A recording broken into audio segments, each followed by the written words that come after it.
সূরা মারিয়ামের শেষের দিকে পড়ে দেখা।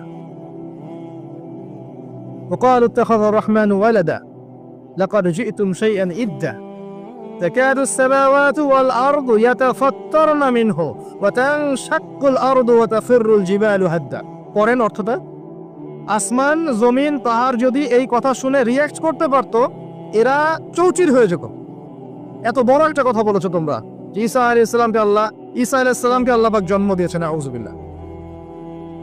এরা তো শিরক করছে। মুসলিমরাও দেখবেন এই যেগুলো বললাম, আল্লাহকে বাদ দিয়ে অন্যের কাছে দোয়া করছে, আল্লাহকে বাদ দিয়ে অন্যকে সেজদা করছে, আল্লাহকে বাদ দিয়ে অন্যের কাছে নজর মানত করছে, আল্লাহকে বাদ দিয়ে অন্যের জন্য জবাই করছে, আল্লাহর তাকদীরকে অস্বীকার করছে, আল্লাহর হালালকে হারাম করে নিচ্ছে, আল্লাহর হারামকে হালাল করে নিচ্ছে। দেখবেন মুসলিমরা করছে। এবার মুসলিম জেনারেশন, এমন একটা প্রজন্ম বের হচ্ছে এখন, ইয়াং জেনারেশনের, তারা বলছে যে এই মহাবিশ্ব বিগ ব্যাং থেকে সৃষ্টি হয়েছে, আল্লাহ বলতে কিছু নাই।